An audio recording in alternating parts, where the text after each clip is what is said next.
One day I went to a dance class, and this was after 6 months of taking dance lessons. And my dance teacher said to me, Peter, you're studying classical ballet and you're never going to be a classical ballet dancer. But they're auditioning at ABC in Melbourne, in Ripon Lee, for a new group of dancers called the Natural Seven. They want 4 boys and 3 girls. My dad was fairly strict, and so he knew how to wear clothes. And I was brought up, I learned how to tie a bow tie and tie a proper Windsor knot and how to dress up in a nice suit. And I put it on and they said, you wear a suit well, you've got the job. Although you're not the best dancer, how smart are you at picking stuff up, and you're a hard worker?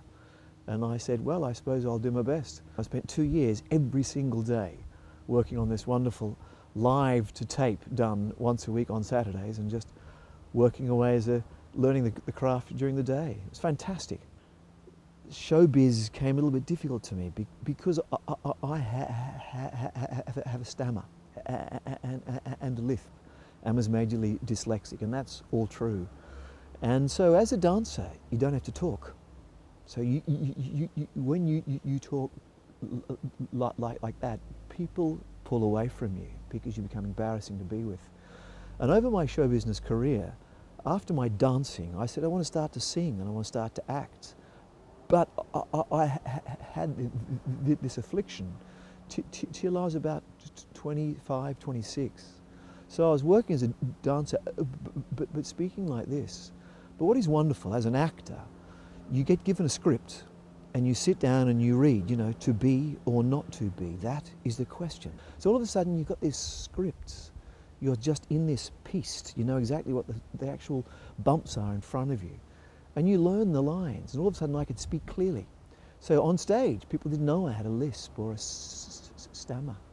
Even when I spoke to people at dinner parties, I'd say, hi, my name's Peter, what's yours? Have you seen what the headlines say? So I would script everything I said. And I was lucky enough to, after spending until I was 28 in Australia, went to the West End in London. And the reason I went to the West End in London, because I wanted to see if I could work there. And I was lucky enough to land a part in the first production, the original production of Phantom of the Opera in 1986 with Michael Crawford and Sarah Brightman. And I was singing and dancing on stage in the original production. So if you bought the CD, you've paid my mortgage. You think I'm joking, it's been wonderful. Jesus Christ Superstar and Oklahoma and Sound of Music and Oliver and Fiddler on the Roof.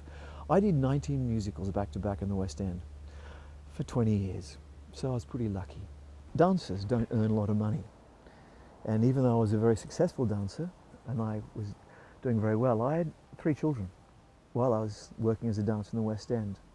And we didn't have any money, so we went to the state schools. And in fact, my firstborn son was quite talented musically, and he started playing piano, a bit like our parents encouraged us to do so. And he went on to his piano lessons. And his particular teacher came to me after one of the piano lessons and said, Peter, your son is talented. We want you to maybe look at that school on the hill. And I looked up the hill and I said, that's Windsor Castle. That's where the Queen lives. She said, yeah. It's called St George's Castle. It's St George's Chapel, school. They teach little boys to be choristers and singers, and they pay for education. Private education at a top school? Well, yeah, it's very exclusive. They only take the top 16 boys in the entire country to be choristers, but they've got to audition. Well, my firstborn son did audition. He got the job straight off. And I was so proud of him, and singing as a chorister, as a Queen's chorister. But what was interesting is my second-born son, he auditioned as well, but wasn't so successful. And you asked me about special moments. It takes a bit of time to get this. And he auditioned once and didn't get the job. Auditioned twice and didn't get the job. Third time. Probably the most special moment ever is my son.